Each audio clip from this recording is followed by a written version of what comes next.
Hi, my name is Jocelyn Neal, and this video is about part writing for the AP Music Theory exam. Specifically, today we will look at a figured bass question, just like the ones on the AP Music Theory exam, and practice part writing and analyzing those chords. Before you watch this video, I recommend you click on the link below the video and print out a copy of the question. In fact, you may want to work the question yourself before you watch the video. So here we go. We notice we have 7 chords in the typical format of the AP Music Theory exams, part writing from figured bass question. We are in the key of E minor, and we're going to start by identifying the pitch content of each chord. We start with E, G, B, and we're using our figured bass to identify that pitch content.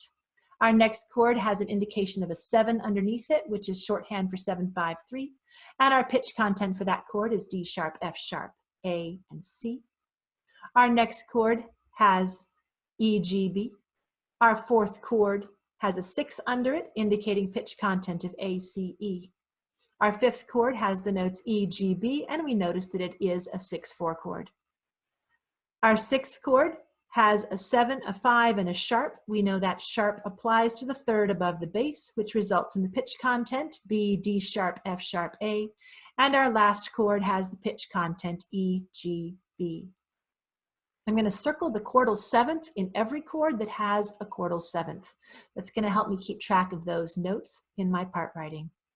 I checked the voicing of my first chord. It has scale degree 1, E, in the soprano, and it's a very close spaced chord. As I look at my second chord, I'm trying to think about soprano options that are going to give me good, clean voice leading and still accommodate all the notes of my chord. That second chord is a 7th chord. I'm going to play scale degree 2, F sharp in the soprano. I'm going to move my tenor up to A, and that allows me to have my alto catch the chordal 7th, which is C. In my next chord, I'll move my soprano back down to E. I must resolve that chordal 7th C, so it steps back down to B. My tenor is going to move down to G to complete my triad. I'm always checking to make sure that every note that needs to be in that chord is present. Voice leading is absolutely critical, but so is spelling my chords. In fact, in this particular AP Music Theory question, spelling your chord is the most important part. If you don't spell your chord correctly, the graders will not even grade the voice leading into and out of your chord. On my fourth chord, I'm going to move my soprano up to A. It's moving in contrary motion with the bass. I'm going to allow my alto to leap up to an E, and I'm going to allow my tenor to step up from G to A. As I move into my cadential 6-4 chord, I remember my doubling rule. Always double the bass. In this case, I'll allow my tenor to double the bass, and my alto and soprano will catch the 4th and 6th above that bass. I'm going to allow the figured bass to guide my voice leading into the next chord. I follow the instructions of the figure. The 4th above the bass, which is E, steps down to D sharp. The 6th above the bass, which is G, moves down to F sharp. And the octave above the bass, B, moves down to A, which is the chordal 7th. Moving into my final chord, I'm going to allow my soprano to step down to tonic. I'm going to have my chordal 7th resolve down in the tenor to G, and I will allow my alto to skip down to B to complete my triad. Now it's time to label my chords. Remember that my functional labels accommodate Roman numerals and the cadential 6-4 chord's dominant function. Starting at the beginning, I have a minor tonic chord. My second chord is a 7 diminished 7th chord. My third chord is a tonic chord. My next chord is a minor 4-6. I now move into my cadential 6-4 chord, which I mark as a capital Roman numeral 5, 8-6-4. I show the voice leading. That fills in my next blank. That is the correct Roman numeral analysis for my cadential 6-4 chord, and it closes on tonic. As I look at this particular progression, I spot the tonic expansion of the first 3 chords, and I notice the voice leading of my cadential 6-4 pattern, all of which are formulas I've studied independently. Now, anytime that I do a figured bass part writing exercise, I like to redo it with a different initial chord voicing. We're still in the key of E minor. Our bass line has not changed, and our figured bass has not changed.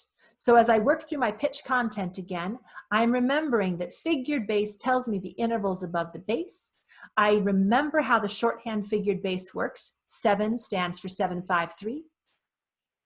And as I list the pitch content of each chord, I circle my chordal sevenths. I must keep track of chordal sevenths because they must be resolved properly. My cadential 6-4 chord always doubles the bass.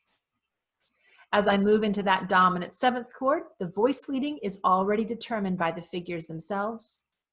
And as I move into my final cadence, I'm going to keep track of my leading tones and my chordal sevenths. Now in this particular instance, the initial voicing places scale degree 5 in the soprano. So I have a close spaced chord with scale degree 5 on top. My tenor is relatively high all the way up on an E. This is going to determine the options I have for my first few chords. I'm going to move my soprano up to C and see if that's going to give me a possibility I can work with. If I step my alto down to F sharp, I need to get an A in the tenor, and that's just a big leap. So I'm thinking that's not going to be a good option for me. It's leaving me without the kinds of linear connections that I want. So let's try a different voicing for this second chord. I'm going to allow my soprano to try that C, my alto to try the A, and see if the tenor can go up to the F sharp. That's pretty high for a tenor part. It's still within what some theory textbooks consider to be an acceptable range, but it's really stretching things. So let's try a third option. Here I'm going to step my soprano down to A. That's going to allow me to move my tenor to C, which is a much more acceptable tenor line. And my alto can step down to catch the F sharp. My chordal seventh, which I circled in my pitch content, is C. It must resolve down to B, so I take care of that first. Then my two upper voices can move down to an E and G. That creates a nice solid voicing for that tonic triad. My next chord has the pitch content A, C, and E. I'm going to keep that common tone in the alto. Anytime I can keep a common tone, I'm going to do that.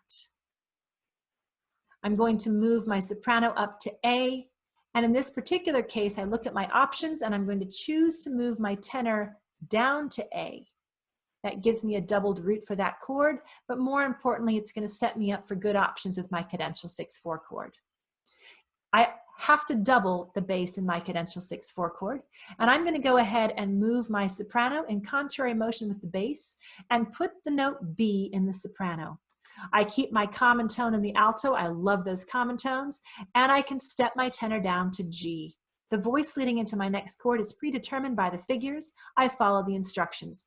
4 moves down to raised third above the bass. The 6th above the bass, which is the note G, moves down to a 5th above the bass. And the octave above the bass, which is in my soprano, moves down to the pitch A, which is the chordal 7th. Notice I circled that in my pitch content. Chordal sevenths must resolve down. It's in the soprano. I'll take care of it first.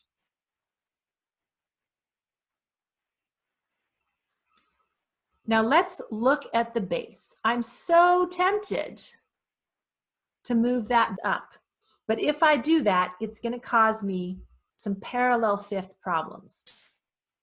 And I definitely want to avoid that. So make sure you keep your eraser handy and you're always checking for those parallel fifths, especially at your cadence points. Once we've eliminated that potential parallel fifth error, we can look at other options. Instead, I'm going to go ahead and take my tenor down to E. It's going to be on the same pitch as the bass. Now I have a leading tone in the alto, and that leading tone actually has two options because it is in an inner voice. The first option is that leading tone can skip down to scale degree 5. In an inner voice, my leading tone is allowed to go down to scale degree 5, which allows me a complete chord.